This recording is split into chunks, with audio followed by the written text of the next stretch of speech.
Welcome back to Reliance Education. मैं हूं Irina और इस वीडियो में मैं फिर से लाई हूं कुछ ऐसे स्ट्रक्चर्स जिसको पढ़ के हम लोग अपनी लैंग्वेज को एकदम बहुत ही करेक्ट और स्टाइलिश बना सकते हैं। ठीक है, तो कौन से वो स्ट्रक्चर्स है वो हम लोग देखेंगे वन बाय वन और उसी स्ट्रक्चर के बेस्ड हम लोग सेंटेंस पढ़ेंगे। ठीक है, अच्छा, फर्स्ट सेंटेंस है it was only when plus clause, फिर जो भी सेंटेंस होगा वो आ जाएगा, देन दैट के बाद फिर बाकी जो सेंटेंस है। ठीक है, कैसे? इट वाज ओनली व्हेन माने तभी, ये मुझे तभी पता, ये उसी वक्त, केवल उसी समय, इट वाज ओनली व्हेन, जिस समय, मुझे तभी उसकी अहमियत समझ आई जब मैंने उसे खो दिया। किसी को खोने के बाद जब अहमियत समझ में आती है तो कहते हैं मुझे उसकी अहमियत तभी समझ में आई जब मैंने उसे खो दिया। ठीक है, कैसे होगा फिर? इट वॉज ओनली वेन, फिर हो जाएगा जो भी क्लॉज है, जो सेंटेंस है, क्या होगा? मैंने खो दिया, आई लॉस्ट हर। दैट माने की, क्या एहसास किया? That I realised her value, मैंने उसकी कीमत, उसकी अहमियत को रियलाइज किया। उसे खोने के बाद ही मैंने उसकी कीमत को, उसकी अहमियत को, उसकी वैल्यू को रियलाइज किया। मम्मी के जाने के बाद ही, मम्मी चली गई मायके, मम्मी चली गई घूमने, घर में अकेले हैं, खाना बनाना पड़ रहा है, तो मम्मी के जाने के बाद ही मुझे मम्मी की वैल्यू समझ में आई। होता है ना? तो it was only when mummy went to maternal uncles house, मामा के घर, that I realise her value. ठीक है, आई रियलाइज हर वैल्यू, मैंने उनका वैल्यू एहसास किया। ठीक है, नेक्स्ट है, इस तरह से कोई भी सेंटेंस आप लिख सकते हैं, कोई स्ट्रक्चर बेस्ड आपको होना चाहिए। मैंने उसकी आवाज पहचानी जब उसने बोला, मैंने उसी वक्त, जैसे ही उसने बोला, पहले तो मैं उसकी समझ नहीं आया था कि उसकी आवाज कैसी होगी, लेकिन जैसे ही उसने बोला मुझे उसकी आवाज समझ में आ गई कि हाँ यही वो आवाज है। फोन पे कभी कभी बात होती है ना, आवाज उसकी कैसी थी, जब वो बोलेगा तब समझ में आ जाएगा हाँ यही वो आवाज थी फोन पर। तो it was only when he spoke that I recognised his voice, जब वो बोला। तो जब भी आएगा ना व्हेन के बाद जो उसने काम किया उसकी इंग्लिश आएगी। ठीक है, और फिर एहसास क्या किया या क्या जानकारी मिली, क्या पहचाना? I recognised his voice. ठीक है, it was only when he spoke that I recognised his voice. ठीक है, ये तो हो गया आपका एक तरह से। ठीक है, दूसरा स्ट्रक्चर है सो लगा के एडजेक्टिव, उसके बाद प्लस दैट प्लस क्लॉज, माने जो भी सेंटेंस होगा वो होगा आपका। जैसे सो माने उतना, उतनी, इतनी, वो इतनी गुस्से में थी कि उसने एक शब्द नहीं कहा। तो जैसे सेंटेंस होता है सब्जेक्ट हेल्पिंग वर्ब, वो तो लगेगा ही, लेकिन मेन जो चीज है स्ट्रक्चर जिसपे हमें गलती होने की चांसेस रहते हैं, वो हो गया ये चीज। तो शी हो गया सब्जेक्ट, वॉज हो गया हेल्पिंग वर्ब, उसके बाद ये स्ट्रक्चर आएगा। शी वॉज सो एडजेक्टिव बने जो भी विशेषण है, जो भी खासियत है, तो फिर वो क्या थी? Angry. She was so angry that, फिर जो दैट के बाद जो भी क्लॉज है, जो भी आगे का सेंटेंस है वो हमारा बनेगा।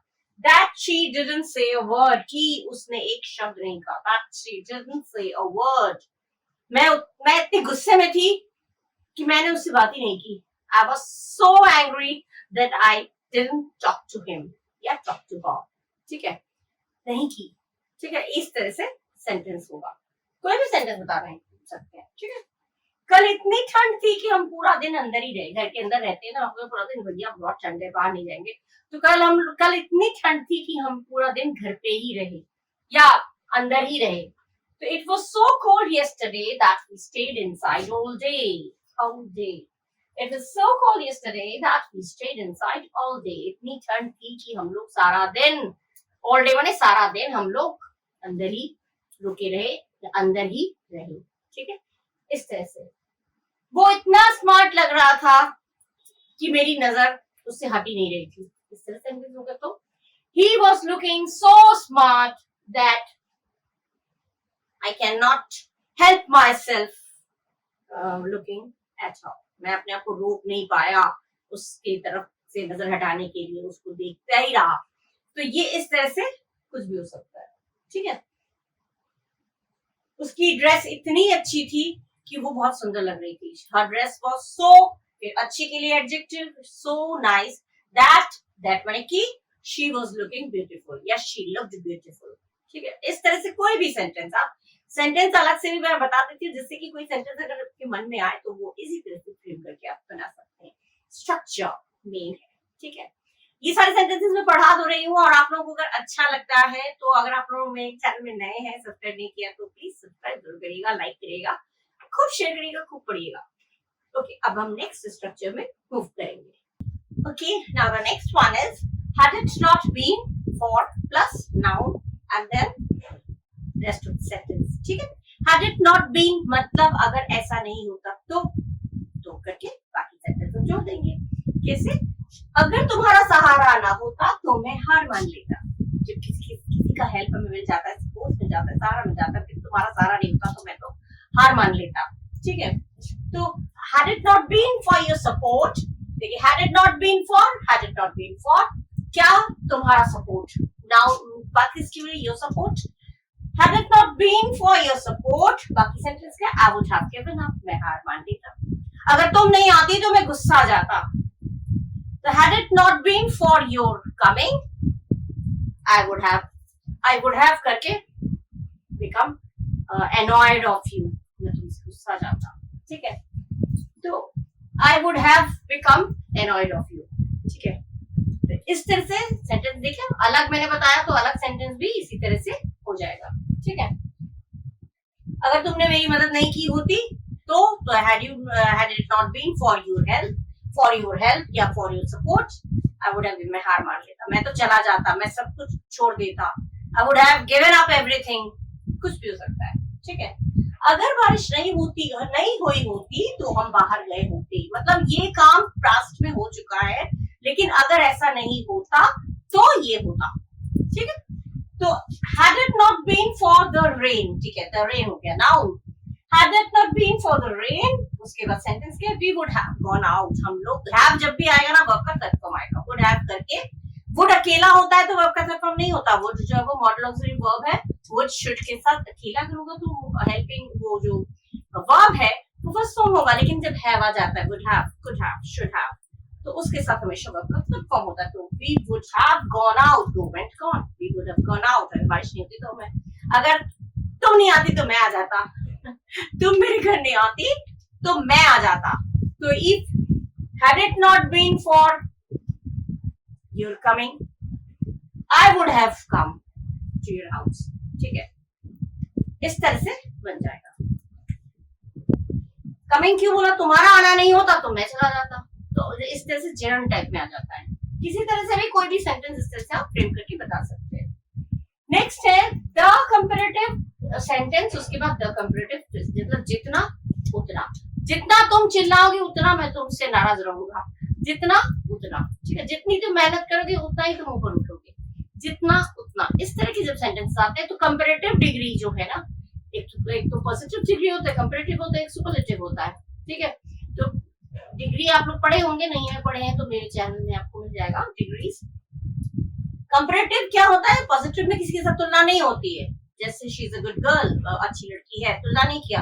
कंपैरेटिव में दो लोगों के बीच, दो चीजों के बीच तुलना होती है. दो चीज, दो आदमी, दो जगह, कंपैरेटिव दो के बीच तुलना होती है तो वो कंपैरेटिव हो जाता है. ठीक है, और सुपरलेटिव में सब बहुत, दो से ज्यादा लोगों के बीच तुलना होती है तो सुपरलेटिव. जितना ज्यादा तुम अभ्यास करोगे उतने ही बेहतर बनोगे.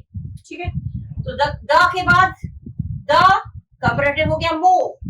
The more you practise the better, फिर आ गया द यू प्रैक्टिस, ये आ गया बीच में. ठीक है, the better you get, the more you practise the better you get. जितना तुम प्रैक्टिस करोगे उतना ही तुम तरक्की करोगे, उतना ही तुम अच्छे होते जाओगे. ठीक है, वो हो जाएगा.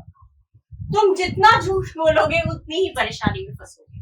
ठीक है, झूठ नहीं बोलना चाहिए. झूठ बोलने से क्या होता है, इंसान परेशानी में फंसता ही चला जाता है, क्योंकि एक झूठ के बाद दूसरा झूठ, दूसरे बाद तीसरा झूठ, एक झूठ को छुपाने के लिए दूसरा झूठ बोलना पड़ता है. तो तुम जितना झूठ बोलोगे उतनी ही परेशानी में फंसोगे.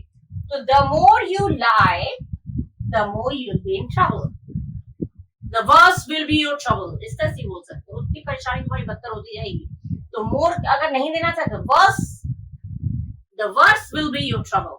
ठीक है, the more you lie, the worse will be your trouble. Yeah, the more you lie, the more you'll be in trouble. ये जब फिलअप में भी आते हैं, फिलअप्स में जब आते हैं ना, the more, इधर भी the more, एरर में भी आता है the more, इधर दे दिया, इधर the most कर दिया, तो the more इधर है तो इधर भी कंपैरेटिव इधर है तो इधर भी कंपैरेटिव होना चाहिए। एरर में क्या आता है, एक तरफ कंपैरेटिव, एक तरफ सुपरलेटिव, एक तरफ पॉजिटिव, दूसरी तरफ कंपैरेटिव, इस तरह से दे देते हैं, वो गलत है। ठीक है, तो ये आप लोग के जो कॉम्पिटिटिव एग्जाम्स के लिए तैयारी कर रहे हैं उनके लिए भी बहुत इंपॉर्टेंट है।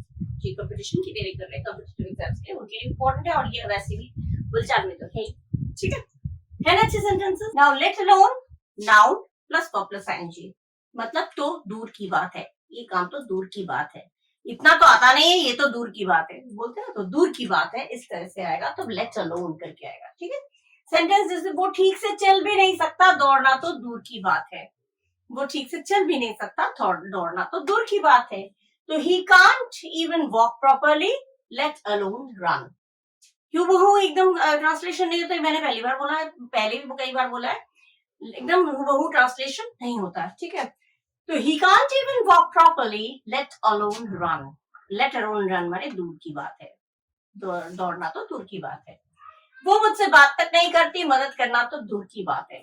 वो मुझसे बात तक नहीं करती, प्यार करना तो दूर की बात है, या मदद करना तो दूर की बात है। ऐसे सेंटेंस में बोलेंगे तो बोलेंगे, क्या बोलेंगे, she doesn't talk to me, let alone helping me।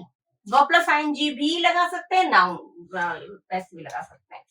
जैसे यहाँ पे वर्ब प्लस आईएनजी नहीं है, और यहाँ पे she doesn't talk to me, let alone helping me। Helping me इस तरह से भी आ सकता है, सुनने में बड़ा ऑकवर्ड लगता है, लेकिन ये है, यही स्टाइल है जो चल रहा है ना। नेक्स्ट है नॉट अंटिल प्लस टाइम फिर क्लॉज, जो भी सेंटेंस है वो होगा तब तक नहीं, फिर जो सेंटेंस होगा वो फिर जब तक, फिर बाकी सेंटेंस। कैसे, जैसे जब तक मैं उससे नहीं मिला सच्ची दोस्ती का मतलब नहीं समझा, जब तक मैं उससे नहीं मिला सच्ची दोस्ती का मतलब नहीं समझा। Not until I met her I did understand true friendship. I did understand. I didn't understand. I didn't understand true friendship. ठीक है, जब तक तुम नहीं आई मैंने केक नहीं काटा, जब तक तुम नहीं आई या तुम नहीं आए मैंने केक नहीं काटा। Not until you arrived, not until फिर जो भी टाइम है ना, या टाइम अगर होगा तुम्हारा पहुंचना किस समय तक, तुम्हारे पहुंचने के समय तक। Not until या फिर 5 बजे तक, 6 बजे तक, इस तरह होगा तो वो टाइम आ जाएगा। Not until you arrived, I didn't cut the cake। जब तक तुम नहीं आई मैंने केक नहीं काटा। इस तरह के सेंटेंसेस, जब तक तुम नहीं मेरी बात नहीं माने तब तक मैंने तुम्हें मदद नहीं की, तो not until you obeyed me, I didn't help you। इस तरह से आता है। ठीक है, इस तरह से सेंटेंस आप कुछ भी सजा सकते हैं, कोई भी सेंटेंस। ये स्ट्रक्चर बहुत ही इंपॉर्टेंट होते हैं, ये सब बोलचाल में खूब यूज होता है, और ये एक एक करके जब सीख जाएंगे ना तो बहुत अच्छी आपकी इंग्लिश हो जाएगी, ये तो कंफर्म है। ठीक है, इस तरह की स्ट्रक्चर बेस पे कुछ भी सेंटेंस आप फ्रेम कर सकते हैं। Okay, now the next structure is the last thing plus subject plus want plus is. Want में एस लगेगा, कहाँ, थर्ड पर्सन सिंगुलर नंबर होगा तो वांट में एस। ठीक है, तीसरे की बात हो वो खेला। इस स्ट्रक्चर का मतलब क्या है, बिल्कुल नहीं चाहता। लास्ट थिंग मैंने आखिरी चीज वो मैं चाहता हूँ, मतलब आज के बाद बिल्कुल नहीं चाहता, ये आखिरी हो तुम्हारी गलती, ये गलती तुम्हारी आखिरी हो, बोलते ना, मतलब और गलती नहीं चाहते, तो कोई चीज मीनिंग है इसका। द लास्ट थिंग करके सब्जेक्ट वांट या वांट्स, उसके बाद इज करके जो भी सेंटेंस होगा वो आएगा, मैंने बिल्कुल नहीं चाहता। सेंटेंस देखते जैसे मैं बिल्कुल नहीं चाहता कि तुम्हें दुख पहुंचे, मैं बिल्कुल नहीं चाहता कि तुम्हें दुख पहुंचे, तो द लास्ट थिंग आ गया, उसके बाद सब्जेक्ट हो गया आई वॉन्ट, आई के साथ एस नहीं लगता, फर्स्ट पर्सन आई वॉन्ट, फिर लगा इज, तुम्हें दुख पहुंचे, to hurt you, the last thing I want is to hurt you. Want में एस लगेगा जब तीसरे आदमी की बात हो, और वो भी अकेला, थर्ड पर्सन सिंगुलर नंबर के साथ एस लगता है। ठीक है, बिल्कुल स्ट्रक्चर पे बेस्ड है। अब वो अब और ड्रामा अपनी जिंदगी में बिल्कुल नहीं चाहता, बिल्कुल नहीं चाहता, तो ये आखिरी चीज हो। The last thing she बिल्कुल नहीं चाहती होगा, चाहता नहीं होगा, लड़की है तो चाहती, बिल्कुल नहीं चाहती। The last thing she wants is more drama in her life। ठीक है, the last thing शी के साथ आ गया वांट में एस, क्योंकि थर्ड पर्सन सिंगुलर में की बात हो रही, इज करके मोर ड्रामा इन हर लाइफ। ये हो गया आपका एक सेंटेंस, एक स्ट्रक्चर, ठीक है। नेक्स्ट स्ट्रक्चर हमारा है हार्डली। हार्डली माने मुश्किल से, माने ऐसा हुआ ही था कि उसके बाद ही ये हो गया, तो हार्डली। हार्डली फिर हैड, फिर सब्जेक्ट, फिर पास्ट पार्टिसिपल, फिर व्हेन, फिर सब्जेक्ट, फिर वर्ब, ठीक है। मुश्किल से मैंने कुछ बोलना शुरू ही किया था कि इसने मुझे टोक दिया, मुश्किल से मैं बाहर निकला ही था कि बारिश शुरू हो गई, तो मुश्किल से। और हार्डली के साथ ये देखिएगा, जब जो लोग कॉम्पिटिटिव एग्जाम्स के प्रिपरेशन लेते हुए ध्यान रखिएगा, हार्डली के साथ हमेशा यहाँ पे देन दे देते हैं कंफ्यूज करने के लिए, लेकिन हमेशा व्हेन आएगा। अगर देन दिया है तो वो गलत है। हार्डली के साथ हमेशा व्हेन का ही यूज होगा, ठीक है। जैसे ही मैं बाहर निकला वैसे ही बारिश शुरू हो गई, ठीक है। या फिर मैं बाहर निकला ही था कि बारिश शुरू हो गई, ठीक है। एकदम एट द सेम, मतलब एट वंस अगर शुरू हो जाए तो हार्डली हैड, फिर subject I, hardly had I, बाहर निकलना, स्टेप्ड आउट या स्टेप्ड आउटसाइड, फिर वह when it started to rain, it started to rain या इट स्टार्टेड रेनिंग, दोनों हो सकता है, ठीक है। बिल्कुल स्ट्रक्चर पे बेस्ड है, मिला के देखिए। जैसे ही मैंने बात खत्म की उसने बीच में बोल दिया, किसी को बोलना पड़े, मैंने बात खत्म की ही थी कि उसने बीच में बोल दिया, ये जैसे ही मैंने बात खत्म की उसने बीच में बोल दिया। तो हार्डली हैड आई, हार्डली आ गया, हैड आ गया, मेरी बात हो रही है, मैं अपनी कह रहा हूं, तो आई क्या मैंने खत्म किया, फिनिश्ड टॉकिंग। जब व्हेन आ गया, व्हेन क्या हुआ, व्हेन तब क्या हुआ, ही इंटरप्टेड, जब उसने बीच में ही टोक दिया। तो hardly had finished talking when he interrupted. इस तरह के सेंटेंस आप कुछ भी बना के लिख सकते हैं, बस हार्डली और व्हेन जरूर होना चाहिए, ठीक है। मुश्किल से मैंने शुरू किया था, मैं बोल पाया ही था कि बीच में टोक दिया, मैं तो कुछ बोला ही नहीं है, मैं बीच में कुछ बोलना शुरू ही किया था कि तुमने बीच में टोक दिया। तो हार्डली करके इस तरह से स्ट्रक्चर पूरा सजाइएगा, सेंटेंस जो भी हो, कुछ भी होगा वो गलत नहीं जाएगा, ठीक है। Now the next one is sooner और later, subject plus will plus verb, माने देर सवेरी सही, लेकिन उसे पता चला देर सवेरी सही, देर से ही सही, लेकिन तुम मेरी अहमियत समझ जाओगे, ठीक। तो इस तरह बोलते हैं ना, तो देर सवेर ही सही, तो देर सवेर उसे मेरी अहमियत समझ में आ जाएगी, तो इसका क्या होगा, सूनर और लेटर, बिल्कुल वही आ गया, सूनर और लेटर, फिर सब्जेक्ट आ गया, फिर विल, शी विल का शिल, वर्ब क्या है, अंडरस्टैंड, क्या समझ जाएगी, माय वैल्यू, ठीक है। सूनर और later she will understand my value, ठीक है। देर सवेर सच सामने आ ही जाएगा, अरे आज नहीं तो कल देर सवेर सच तो सामने आ ही जाएगा। तो सूनर और लेटर बिल्कुल सेम स्ट्रक्चर है, सूनर और लेटर क्या होगा, द ट्रुथ, ये हो गया subject, will come out, subject the truth will come out, ठीक है। झूठ सामने आ जाएगा तो द लाई, सच आ जाएगा तो ट्रुथ, ठीक है। इस तरह से देर सवेरी सही, तुम मुझसे माफी मांगोगी, होता है ना, मतलब देर सवेरी सही लेकिन तुम ही मुझसे माफी मांगोगी।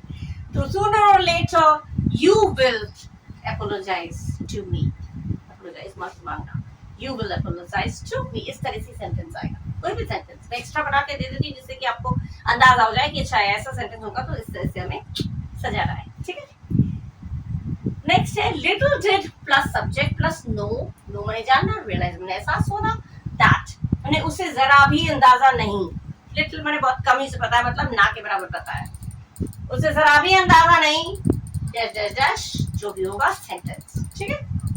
मुझे जरा भी अंदाजा नहीं था कि वो मुझे धोखा देगी, कोई धोखा देता है तो अंदाजा थोड़ी पहले से रहता है, पर अगर अंदाजा होगा तो वो आगे ही नहीं बढ़ेंगे, है ना।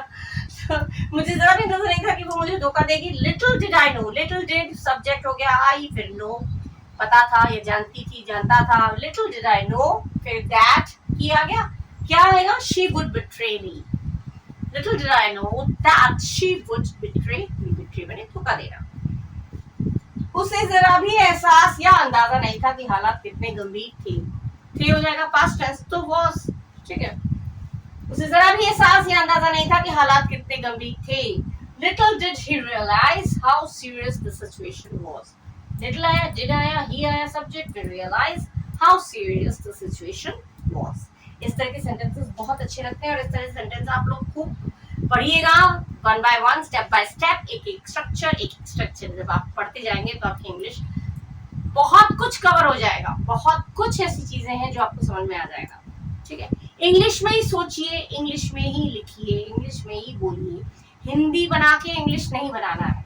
ये तो आपके जो डेली लाइफ में आप जो चीज सोचते हैं बोलते हैं उसको अगर इंग्लिश में करना है तो आप कैसे बोलेंगे। लेकिन एक बार तो पढ़ लिया, उसके बाद नेक्स्ट टाइम पे आपको इंग्लिश में ही सोचना है, इंग्लिश में ही बोलना है। वो अचानक जब इंग्लिश प्रैक्टिस में आ जाएगा ना तो फिर इंग्लिश में ही सोचने लगेंगे। ठीक है, इस तरह के सेंटेंसेस बहुत अच्छे लगते हैं। अगर आप लोगों को अच्छा लगा है और आप लोग मेरी चैनल में नए हैं, आप लोगों को कहीं ऐसा लगता है कि मेरे चैनल को सब्सक्राइब करना चाहिए तो प्लीज सब्सक्राइब कर दीजिएगा। आपका सपोर्ट मेरे लिए बहुत प्रेशियस है। बार बार मैं यही कहती हूँ, आप लोग ही तो मेरे, आप लोगों के सपोर्ट से ही तो मैं यहाँ हूँ, जो भी हूँ। ठीक है, तो अगर अच्छा लगा है तो लाइक भी करिएगा और सब्सक्राइब नहीं किया तो सब्सक्राइब कर दीजिएगा। And don't forget to press the bell icon so that the upcoming videos, the notifications for the upcoming videos would come to you soon. आगे आने वाली वीडियोस जो मैं अपलोड करूंगी वो जल्द से जल्द आपके पास पहुंचेंगे, इसलिए बेल आइकन प्रेस करिएगा, लाइक करिएगा, खूब पढ़िएगा, अपना ख्याल रखिएगा। So till the next video, bye bye, thank you.